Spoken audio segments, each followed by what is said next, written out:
Dear students, welcome to A1 Blom Education YouTube channel.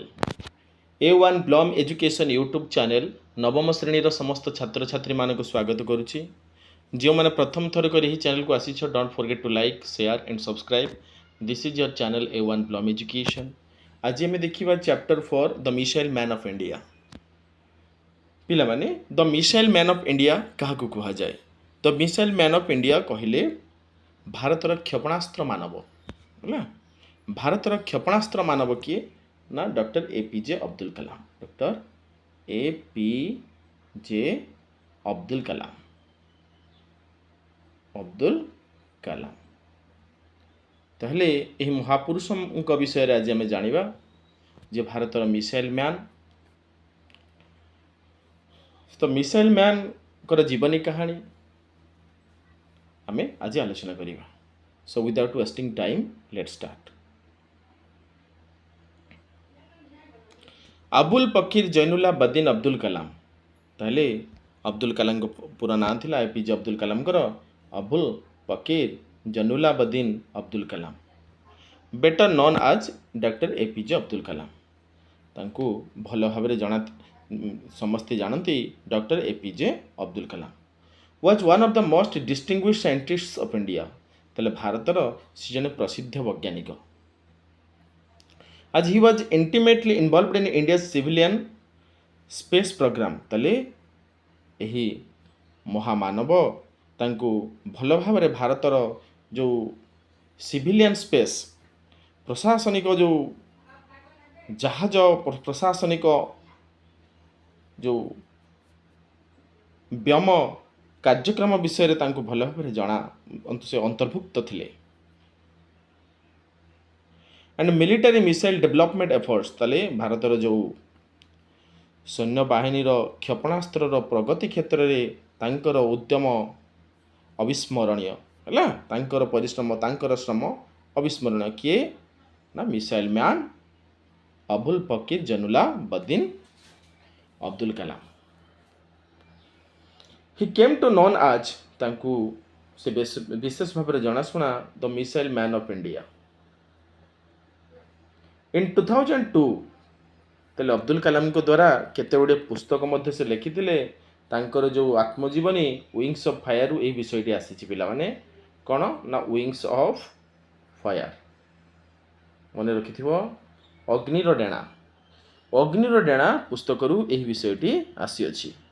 This chapter has ଏକ୍ସଟ୍ରାକ୍ଟେଡ୍ from his autobiography wings of fire. ସେ ଅନେକ ଗୁଡ଼ିଏ ବହି ଲେଖିଥିଲେ, ଯେମିତି ଇଗ୍ନାଇଟେଡ୍ ମାଇଣ୍ଡ, ତାଙ୍କର ଅନ୍ୟ ଗୋଟିଏ ଲେଖା ଇଗ୍ନାଇଟେଡ୍ ମାଇଣ୍ଡ। ହେଲା, ଇଗ୍ନାଇଟେଡ୍ ମାଇଣ୍ଡ ଗୋଟିଏ ବହି ଏବଂ ୱିଙ୍ଗସ୍ ଅଫ୍ ଫାୟାର। ଇଗ୍ନାଇଟେଡ୍ର ଅର୍ଥ ହେଉଛି ବ୍ରାଇଟ୍ ବା ଉଜ୍ଜଳ। ହେଲା, ଉଜ୍ଜଳ ମସ୍ତିଷ୍କ। In 2002 he was selected as the 11th president of India. ତାହେଲେ A.P.J Abdul Kalam, doctor A.P.J Abdul Kalam 2002 ମସିହାରେ ସେ ଭାରତର ଏକାଦଶ ରାଷ୍ଟ୍ରପତି ହୋଇଥିଲେ। And was widely referred to as the people's president.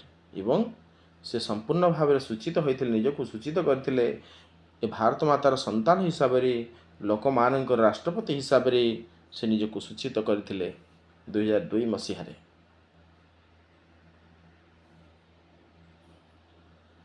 Doctor Abdul Kalam was born on 15 October 1931। ତାହେଲେ ଆମର ପ୍ରିୟ ମିସାଇଲ୍ ମ୍ୟାନ୍ ଅବଦୁଲ କଲାମଙ୍କର ଜନ୍ମ ହୁଏ 15 ଅକ୍ଟୋବର 1931 ମସିହାରେ। In a Tamil Muslim family, ଗୋଟେ ତାମିଲ ମୁସଲିମ୍ ପରିବାରରେ ସେ ଜନ୍ମ ହୋଇଥିଲେ। କେଉଁଠି? ନା Rameswaram in the state of Tamil Nadu. ତାମିଲନାଡ଼ୁର ଗୋଟିଏ ଗାଁ ରାମେଶ୍ୱରମ୍ରେ ଅବଦୁଲ କଲାମ ଜନ୍ମ ହୋଇଥିଲେ। ହିଜ୍ ଫାଦର ଜୈନୁଲାବଦିନ, ତାଙ୍କ ବାପାଙ୍କ ନାଁ ଥିଲା ଜୈନୁଲାବଦିନ। ସେ କ'ଣ ଥିଲେ? ନା ସେ ଜଣେ ବୋଟ୍ ଓନର ଥିଲେ, ତାଙ୍କର ଅନେକ ଗୁଡ଼ିଏ ବୋଟ୍ ଥିଲା। And the imam of local mosque, ଏବଂ ସ୍ଥାନୀୟ ମସଜିଦର ସେ ଇମାମ ଥିଲେ। ହେଲା, ଆଉ ମାଆଙ୍କ ନାଁ କ'ଣ ଥିଲା? ହିଜ୍ ମଦର ୱାଜ୍ ଆସିଆ ମା। ହେଲା, ଅବଦୁଲ କଲାମଙ୍କ ମାଙ୍କ ନାଁ ଥିଲା ଆସିଆ ମା, ସେ ଥିଲେ ଜଣେ ହାଉସୱାଇଫ୍, ଗୃହିଣୀ।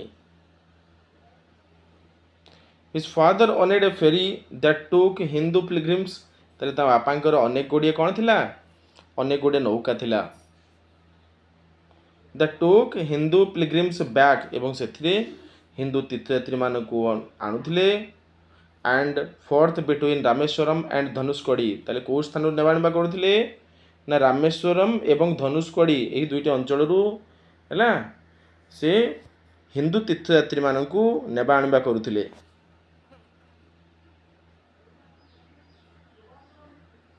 ତାହେଲେ ଅବଦୁଲ କାଲାମ ଥିଲେ ସବୁଠାରୁ ଛୋଟ। Kalam was the youngest of 4 brothers and 1 sister in his family.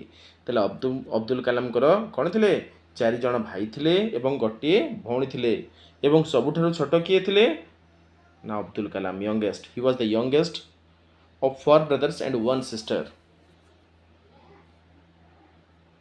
His ancestors had been wealthy, ତାହେଲେ କାଲାମଙ୍କର ପୂର୍ବପୁରୁଷମାନେ ୱେଲ୍ଦି ଥିଲେ। କ'ଣ ୱେଲ୍ଦି ମାନେ? କ'ଣ ବିତ୍ତଶାଳୀ ଥିଲେ, ଧନୀ ଥିଲେ।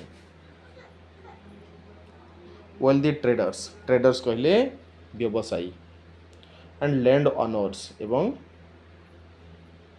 ଜମିଦାର ଲୋକ ଥିଲେ। But in the course of time of the family fell on hard Times, କିନ୍ତୁ ଏହି ସମୟରେ ପରିବାରର ଗତିପଥରେ କ'ଣ ହେଇଥିଲା? କୋର୍ସ ଅଫ୍ ଟାଇମ୍, ସମୟର ସ୍ରୋତରେ, ସମୟର ପଥରେ the family fell on hard times, ତାହେଲେ ପରିବାରର କ'ଣ ଟିକେ କ'ଣ ଦୁର୍ଦ୍ଦଶା ସମୟରେ ସମ୍ମୁଖୀନ ହୋଇଥିଲେ। ଆଣ୍ଡ ଲଷ୍ଟ ଦେୟାର ପ୍ରପର୍ଟିଜ୍, ଏବଂ ସେମାନେ ସେମାନଙ୍କର ସମ୍ପତ୍ତିକୁ ମଧ୍ୟ ହରାଇ ବସିଥିଲେ। ଇଭେନ୍ ଦେୟାର ଆନସେଷ୍ଟ୍ରାଲ ହୋମ୍, ଏପରିକି ସେମାନଙ୍କର ପୈତୃକ ଘରକୁ ମଧ୍ୟ ସେମାନେ ହରାଇ ବସିଥିଲେ।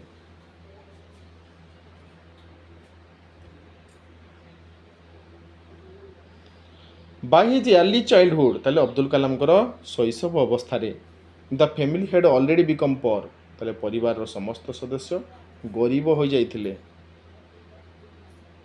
Show that what happened with Kalam at that moment, ତେଣୁ କ'ଣ କରିବାକୁ ପଡ଼ିଥିଲା Abdul କାଲାମକୁ?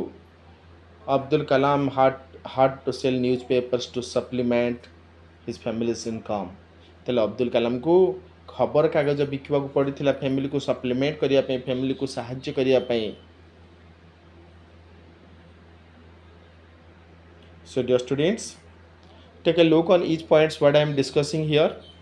So after that I will also discuss the which words have been used in this autobiography. ତାହେଲେ ଆମର ପ୍ରିୟ ମିସାଇଲ୍ ମ୍ୟାନ୍, ଭାରତର ପୂର୍ବତନ ରାଷ୍ଟ୍ରପତି ଅବଦୁଲ କାଲାମଙ୍କର ଏହି ବିଷୟଟି ତାଙ୍କର ଆତ୍ମଜୀବନୀ ୱିଙ୍ଗସ୍ ଅଫ୍ ଫାୟାରରୁ ଆସିଛି ବୋଲି ମୁଁ ପ୍ରଥମତଃ ଆଲୋଚନା କରିସାରିଛି। Kalam started his elementary education at Ramanathapuram, ତାହେଲେ ଅବଦୁଲ କାଲାମ ତାଙ୍କର ପ୍ରାଥମିକ ଶିକ୍ଷା ରାମନାଥପୁରମରେ ଆରମ୍ଭ କରିଥିଲେ। ଏଲିମେଣ୍ଟାରୀ କହିଲେ କ'ଣ? ନା ପ୍ରାଇମେରୀ ଏଜୁକେସନ୍ ହେଲା। Elementary means primary.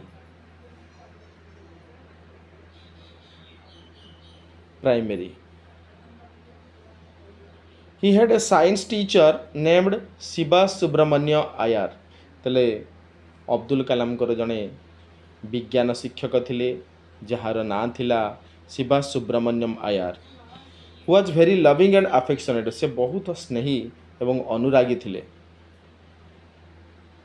Hi always inspire Kalam to develop his skills, ତାହେଲେ ସେ ସବୁବେଳେ ଅବଦୁଲ କାଲାମକୁ ତାଙ୍କର ଦକ୍ଷତାର ପ୍ରଗତି ପାଇଁ, ଉନ୍ନତି ପାଇଁ ସେ ସବୁବେଳେ କାଲାମକୁ ପ୍ରେରଣା ଦେଉଥିଲେ। ଇନ୍ସପାୟାର ମାନେ କ'ଣ? ନା ପ୍ରେରଣା ଦେଉଥିଲେ, ଏନକରେଜ୍ କରାଉଥିଲେ। So that he could compete with highly educated people in big cities, ଯାହାଫଳରେ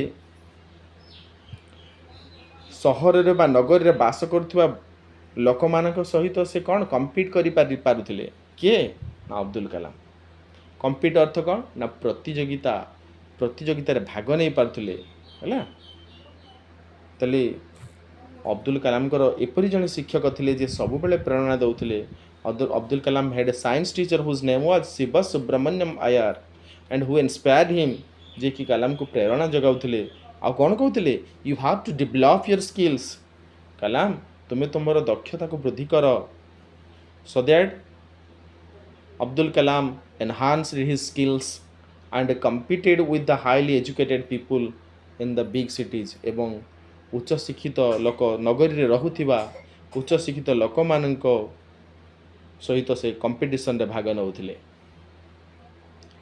Once he invited the boy home for a meal, ଦିନେ ଶିବା ସୁବ୍ରମଣ୍ୟମ ଆୟାର ଅବଦୁଲ କାଲାମକୁ ଭୋଜନ ପାଇଁ ଆମନ୍ତ୍ରଣ କରିଥିଲେ।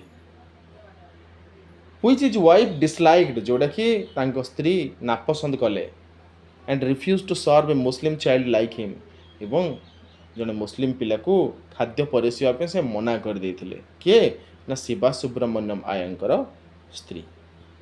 His teacher himself served Kalam, ତାହେଲେ ଶିକ୍ଷକ ଜଣକ ନିଜେ କାଲାମକୁ ଖାଦ୍ୟ ପରସି ଦେଲେ।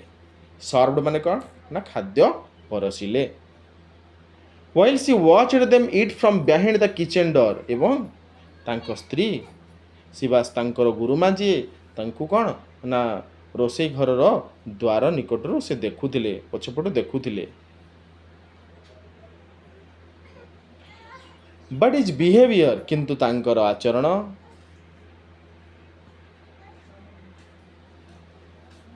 way of taking the meal, ଖାଦ୍ୟ ଖାଇବାର ଶୈଳୀ, and cleaning the floor changed her attitude, ଓ ଖାଦ୍ୟ ଦେବାର ଶୈଳୀ ଏବଂ and cleaning the floor changed her attitude, ଏବଂ ତାଙ୍କର ଖାଦ୍ୟ ଖାଇବାର ଶୈଳୀ କିଏ ନା ଅବଦୁଲ କାଲାମଙ୍କର, ଏବଂ ଚଟାଣକୁ ମଧ୍ୟ ସେ ସଫା କରିଦେଇ ପରିଷ୍କାର କରିଦେଇଥିଲେ ଖାଦ୍ୟ ଖାଇସାରିଲା ପରେ। କ୍ଲିନିଂ ଫ୍ଲୋର ଚେଞ୍ଜଡ ହର ଆଟିଚ୍ୟୁଡ, ଯାହାଫଳରେ ଶିବା ସୁବ୍ରମଣ୍ୟମ ଆୟାର ତାଙ୍କ ସ୍ତ୍ରୀଙ୍କର ଭାବରେ ପରିବର୍ତ୍ତନ ହୋଇଥିଲା। when the teacher invited Kalam for the second time, ଯେତେବେଳେ ଶିକ୍ଷକ ଜଣକ ଅବଦୁଲ କାଲାମକୁ ଦ୍ୱିତୀୟ ଥର ନିମନ୍ତ୍ରଣ କଲେ, his wife welcomed him, ତାଙ୍କ ସ୍ତ୍ରୀ କ'ଣ ହେଲା ନା ତାଙ୍କ ସ୍ତ୍ରୀ ତାଙ୍କୁ ସ୍ୱାଗତ ଜଣାଇଲେ। କାହାକୁ ନା Abdul କାଲାମକୁ। and served him food herself, ଏବଂ ତାଙ୍କୁ ଖାଦ୍ୟ ନିଜେ ପରସି ଦେଲେ। ସର୍ଭଡ ମାନେ କ'ଣ ନା ପରସି ଦେଲେ। so dear students, ଯେଉଁ ଯେଉଁ ଶବ୍ଦ ସବୁ ବ୍ୟବହାର ହେଇଛି ସେ ଶବ୍ଦକୁ ଆମେ ପୁଣି ଆଉଥରେ ରିଭିଜନ୍ କ୍ଲାସ୍ରେ ଡିସ୍କସ୍ କରିବା। so if you came to this channel firstly, don't forget to like, share and subscribe. this is your channel A1 Blom Education. ଦେଖିବା part 4ରେ। Kalam then moved to the Squash Higher Secondary School for his secondary education.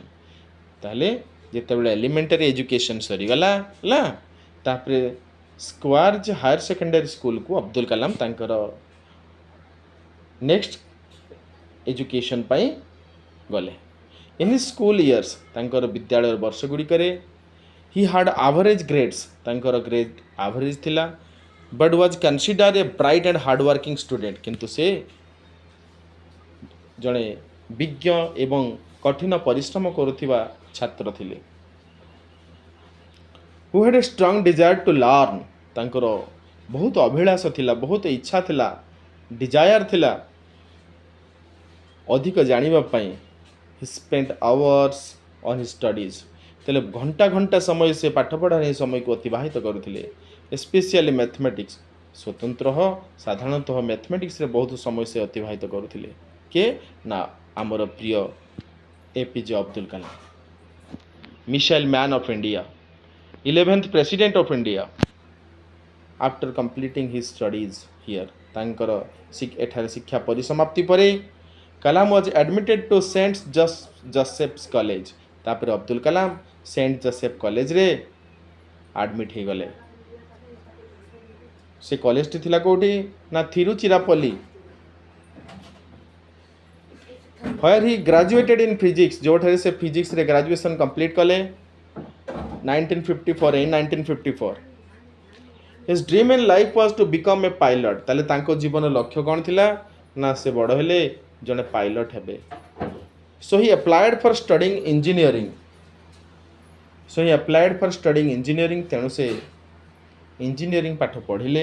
କେଉଁଠି ନା at the Madras institute of technology, Madras institute of ଟେକ୍ନୋଲୋଜିରେ ସେ engineering ପାଠ ପଢ଼ିଲେ।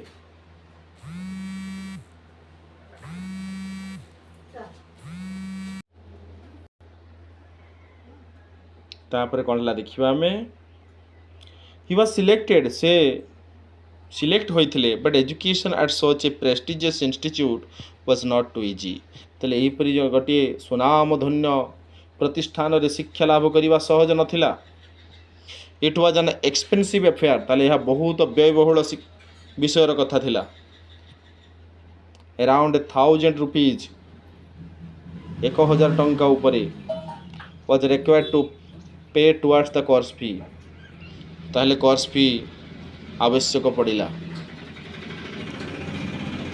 आसिम जोरा his कंपासियनेट Elder sister तांकर बहुत अनुरागी भौणी जड़े थिले बड़ भौणी थिले जहाँ को ना थिला आसिम जोरा केम टू हिज हेल्प तांकु साहाय्य करिया पे आसीगले सी मटगेज हर गोल्ड अर्नामेंट्स ताले से भौणी जनक अब्दुल कलाम को भौणी जनक तांकर सुनार गहना गुड़िक बिक्री को मटगेज बंधा पकाईदेले मटगेज अर्थ कौन ना बंधा पकाईदेले फॉर हिज एडमिशन तांकर admission fee pi and he completed his aerospace engineering 1960 तेले 1960 मसीह अब्दुल कलाम तांकर एरोस्पेस इंजीनियरिंग कोर्स कंप्लीट कले so my dear students if you came to this channel firstly don't forget to like share and subscribe this is your channel A1 bloom education next part रे आमे part 5 रो आलोचना करिबा this much for today thanks a lot God bless you have a nice day